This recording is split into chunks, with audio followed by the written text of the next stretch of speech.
On est sur les mesures données hier par le ministre Retailleau, également le ministre des Sports, même si tous les deux disaient pas tout à fait la même chose. Mais enfin, en tout cas, la volonté, c'est de rétablir l'ordre pour lutter contre les chants homophobes, les insultes racistes dans les stades, mais aussi les violences aux abords des stades. On parle d'interdiction de stade, de billets nominatifs, de caméras de vidéosurveillance qui sont déjà en place. Michael est avec nous au 32-16, bonjour. Avant d'accueillir Daniel Riolo. Michael, bonjour. Bonjour les GG, Vous appelez de Lyon, Oui. Vous êtes abonné je crois à un COP, c'est ça, le COP de à Lyon? Non, je suis pas du tout à Lyon. J'habite à Vernaison. Je vais au stade c'est à côté de Lyon. D'accord. Je vais au stade à Saint-Étienne. Je suis chez l'ennemi de. Ah, Saint-Étienne, d'accord. Pardon, alors Voilà. je vous ai insulté. Ah oui. Un petit peu. Alors dites-moi, est-ce que vous y croyez à ces mesures? Alors pas du tout. En fait, si vous voulez, si on doit arrêter les matchs pour un ou deux imbéciles qui crachent leur venin.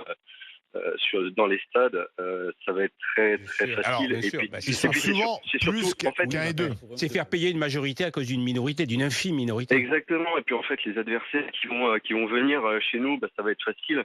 Ils vont vite cracher leur venin et du coup, ça va leur faire un point gagné pour eux. Et puis voilà, c'est. Oui, mais Michael, là, lors d'un PSG Strasbourg, il n'y a pas une ou deux personnes qui chantent. C'est le chant classique de chambrage des Marseillais où on les traite de PD. Hein, je dis les mots tels qu'ils sont dits. Hein. Exactement. Mais comme je disais, franchement, moi, je l'ai eu chanter. C'est sûr que c'est pas malin non plus, mais il y a rien. Il y a rien d'homophobe dans les paroles, certes, dit comme ça, sorti du contexte. Oui. Si vous traitez quelqu'un de PD, c'est homophobe. Ouais, mais pour lui, c'est une insulte onomatopée, quoi. Moi, je les ai interrogés. Monsieur, vous avez raison. En fait, moi, les copains que je connais, ils me disent « Mais non, on dit ça comme ça, mais tu sais bien, mon frère, il est homo. » Et je pense que c'est vrai. Mais quand même... Mais ça ne passe plus aujourd'hui. Non, mais Nina. voilà, la société a changé. Déjà, on lutte contre toutes les discriminations. Et on a une jeunesse qui est déjà très violente. Et voilà, aujourd'hui... Mais on peut chambrer l'adversaire. Il y a des mesures à prendre. En visant d'autres mots. C'est pas perçu pareil maintenant qu'il y a, par exemple, 20 ans. C'est juste dit dans le sens quand même de rabaisser l'adversaire. Oui. Donc c'est bien qu'on considère l'homosexuel comme un sous-homme. Mais oui, et puis, ça. Pardon, sinon on n'utiliserait pas ça. Mais il t'arrive de dire fils de qui ne connaît pas sa mère, hein, je veux dire. Oui, d'accord, mais pardon, il y a au stade stade des gens, il y a au stade des homosexuels, et entendre 100 personnes qui chantent les Marseillais sont des PD, moi je suis désolé. Pour la personne qui est homosexuelle, qui est dans ce stade, parmi ses supporters, on peut pas dire oh ben non, c'est exactement. La différence entre une insulte, tu disais fils de, voilà. Et ça, c'est qu'on rappelle l'homophobie et le racisme, c'est un délit. C'est un délit. Ouais, il y a des mesures simples à prendre. Juridiquement, c'est un délit. Je peux vous dire que ce qui va le plus les emmerder, c'est la mesure financière. Je connais des l'amende, Attends, plus que l'interdiction de stade. Je connais des homosexuels qui chantent ça et ça ils s'en foutent. Jamais touché. Ça ne les a absolument pas touchés. Ils s'habillent en cuir noir. Oui, les fameux. Mais enfin, c'est pas la majorité de l'Espèce. Vous savez, Michael, moi, ce que j'ai l'impression, ces supporters. Et moi, je les compare à des gens quand ils sont dans leur voiture. Et, exactement. Ils sont complètement dingues. Ils disent ce que je dis dans ma voiture, je suis en garde à vue. C'est pareil. Effet de groupe. Oui, mais dans ta voiture, quand tu dis espèce de connard, personne n'entend. Il n'y a que toi qui t'entends. Alors, c'est tes enfants derrière. Alors, pour les enfants, c'est pas terrible parce que c'est pas un bon exemple. Mais si tout seul dans ta bagnole, c'est pas très grave. Puis là, c'est des chants que les gens entendent. C'est autre chose. Merci, Michael. C'est parfois je vous en prie. Les GG, s'il vous plaît, les GG. Oui. Ouais. Est-ce que ça vous dérangerait si je pourrais avoir un t-shirt pour les enfants? Écoutez, bien sûr. Oui, ça nous dérange. Non, pas du tout. On va vous l'envoyer, Michael. Malgré les restrictions budgétaires. Je vous écoute tous les jours. Vous êtes trop sympa. Merci. On prend vos coordonnées au standard au 32-16. Merci, Michael, d'avoir appelé. Alors, Daniel Riolo est avec nous. Salut, Daniel. Salut tout le monde. Bonjour. Chaque soir dans l'after. Que penses-tu de la volonté affichée par Bruno Retailleau de rétablir l'ordre avec des billets nominatifs, des interdictions de stade, pourquoi pas des interruptions temporaires de match? Bon, alors déjà, premièrement, on est d'accord et vous êtes tous conscients que c'est une discussion et une émission qu'on fait tous chaque année. C'est vrai. Malheureusement. Donc c'est dire si on avance bien sur le problème.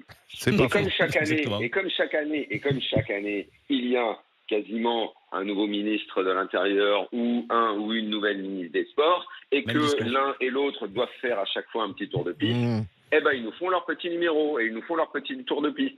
Là, cette année, c'est gratiné quand même parce que on a une annonce d'un volet de mesures qui existe déjà. Imaginez que ce soit fait en économie ou j'en sais rien dans des domaines plus pointus aux yeux des gens, affaires étrangères, défense et tout. Annoncer des choses qui existent déjà. Et comme c'est le sport, comme c'est le foot, la matière des crétins qu'on méprise et qu'on a le droit de raconter n'importe quoi, eh bien on continue de leur raconter n'importe quoi.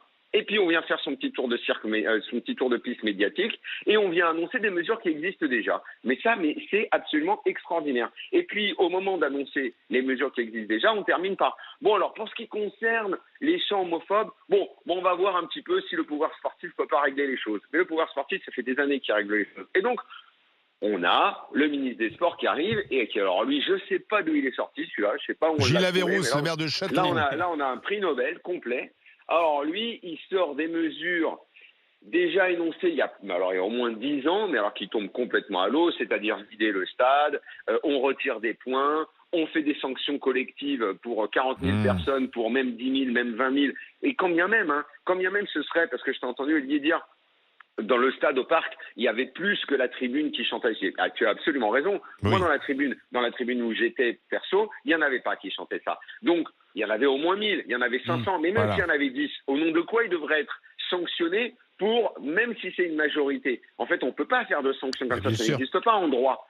Donc, alors déjà, ça tombe à l'eau. Le retrait de points, alors je vois pas pourquoi les joueurs souffriraient de ça. Déjà, les joueurs, il faut régler le problème de la fin d'année quand ils veulent pas porter le maillot de lutte contre l'homophobie. Donc là, déjà, et puis ensuite, on est dans une société où vous avez plein de gens dans le public, nous on les entend, qui nous écrivent des messages, qui nous appellent dans les émissions et tout, qui de toute façon ne font pas de cette lutte une priorité et qui, eux, sont sans arrêt en train de nous demander « Ouais, quand c'est des choses racistes, vous faites pas autant de bruit ». Donc, comme on est dans une société qui fait de la surenchère de lutte, moi, ma lutte, elle est plus importante que la tienne, moi, ma lutte, elle est ceci, cela, eh ben, moi, je leur souhaite bien du courage à nos ministres qui font leur tour de piste, là, parce que je vois pas bien comment ils vont essayer de régler le problème. Alors, moi, je vais vous donner un début de piste, je le dis chaque année, donc je vais le redire, parce que moi aussi, je fais mon petit numéro chaque année. Les supporters sont connus de tous les dirigeants. Si les dirigeants veulent parler aux leaders des associations, qu'ils connaissent puisqu'ils passent leur temps à dealer avec eux, ils dealent avec eux pour tout. Il y a tout le temps des deals donc toutes les associations sont connues. Donc soit ils parviennent à un deal qui est en gros, bon les gars, on arrête cette chanson à la con parce que chaque année ça nous pose des problèmes et en échange on va faire ci, on va faire ça, machin. Soit ils arrivent à dealer quelque chose, soit la vérité, on ne va pas le régler le problème. Oui, Oui, pardon, mais attends, parce que Daniel, ils ne reconnaissent pas l'association, le club ne reconnaît plus l'association, ce qui veut dire qu'elle n'aura plus tous les avantages, notamment sur la billetterie, par exemple. Et là, c'est une vraie sanction pour l'association qui va se bouger. Exactement. Mais le billet nominatif, Daniel. Mais ça existe, le contrôle qui n'existe pas. Attendez, ça existe depuis 10 ans, le billet nominatif. Mais oui, bien sûr.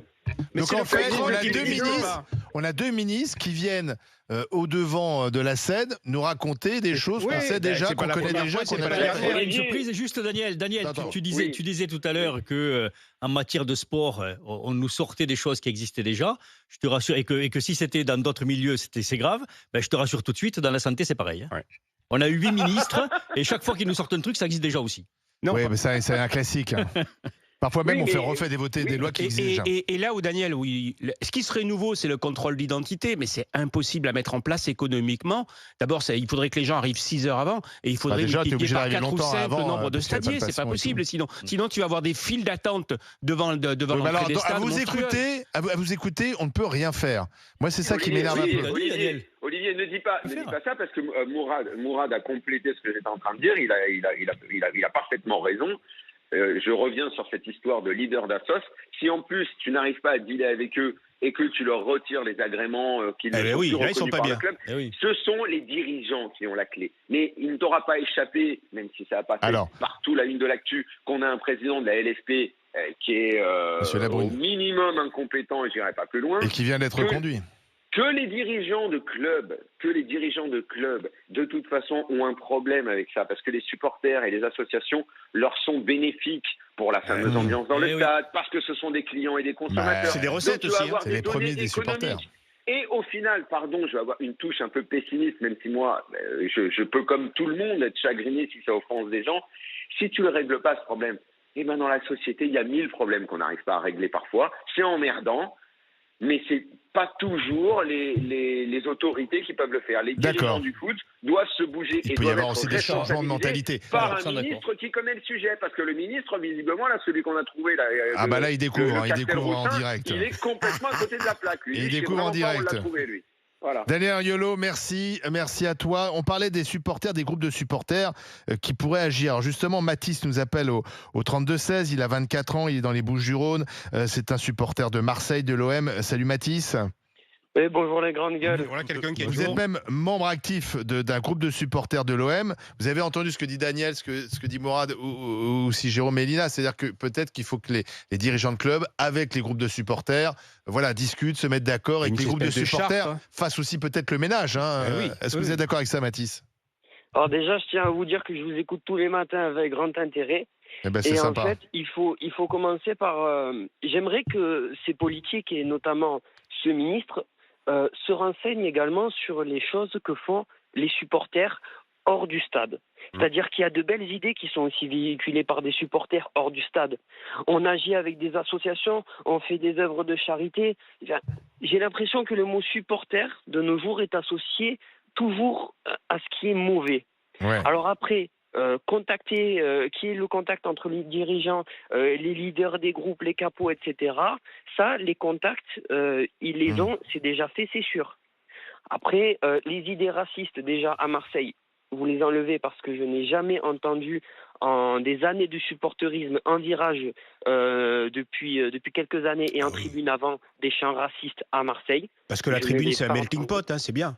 Ouais, d'accord, mais Mathis, soyons concrets. Dimanche prochain, il y a donc au Vélodrome. Mais Paris Saint-Germain, c'est à Paris. Il y a Marseille contre Paris, l'OM contre le PSG. Paris, on a le droit. Donc, comme il y a eu ces chants, comme il y a eu ces chants le week-end dernier, qui préparaient ce match, donc les Parisiens chauffaient la salle en quelque sorte. Est-ce que vous ne craignez pas quand même une réaction des supporters marseillais ? Alors, elle n'est pas obligée d'être homophobe ou raciste. On peut se chambrer. Moi, je pense qu'on peut se chambrer sans. Mais bon, ça risque d'être tendu quand même. Oui, ça risque d'être tendu, mais comme quand chez nous, quand nous, les Marseillais, on va chez eux. C'est tendu, c'est pareil. Ils ont aussi des chants qui sont dits homophobes, ou même chez eux, par contre... Vous avez quel chant, vous, contre les Parisiens ? J'allais le demander. À l'antenne, je peux pas. Allez, nous y sommes. Nous y sommes. Jérôme, on est dans la démonstration. Oui, vous venez faire la démonstration que ce qu'on chante dans un stade, on pourrait pas le chanter dans la vie parce que on se dirait, non, ça se fait pas. Mais moi, c'est pour votre audience. Après, moi, je m'en fous. Je le chanterai dimanche. Justement, allez-y. Je le chanterai dimanche. Allez-y, chantez. Non, mais dites-moi, ayez courage de chanter ce chant. Mais alors, je Avec des vais bips. je vais juste me permettre de vous dire un truc que l'autre auditeur disait. Moi, j'ai rejoint la conversation entre-temps. J'ai commencé à entendre la conversation entre-temps. C'est qu'il disait qu'il y avait aussi des personnes qui sont homosexuelles qui sont dans les virages. On le sait. Et pourtant, ils le chantent. Le meilleur ami de ma mère qui vient toujours en virage avec moi, il est homosexuel, il est assumé. Tout le monde le sait. Et pourtant, il chante. Paris, Paris, on t'en... Voilà. Voilà, le fameux Paris, Paris, on t'en... Voilà. On t'embrasse. Mais vous êtes d'accord Mais vous êtes d'accord que pour des gamins qui ne sont pas encore bien construits intellectuellement, c'est vraiment pas un bel exemple pour l'avenir. Pour l'avenir. Si, Paris, on t'en. On attend toujours votre chanson. Non, ça y est, c'est Paris, on t'en. Voilà. D'accord. Bon, Mathis, justement, merci. Quel d'idée en plus, parce qu'ils sont pas très merci de nous avoir appelé au 32-16 et bon match pour dimanche prochain. De toute façon, vous allez le perdre. Mais non, on va gagner. Non, cette année, c'est l'année de Marseille. Oui, bien, tiens, on dit ça chaque année. Thomas est avec nous. On dit chaque année qu'il veut gagner la Coupe d'Europe. Paris. Là, on le dit plus. Au moins, là, t'es content parce que même Luis Enrique le dit pas. Thomas est avec nous. Bonjour, Thomas. Salut à toute l'équipe des GG, comment vous allez ? Bien.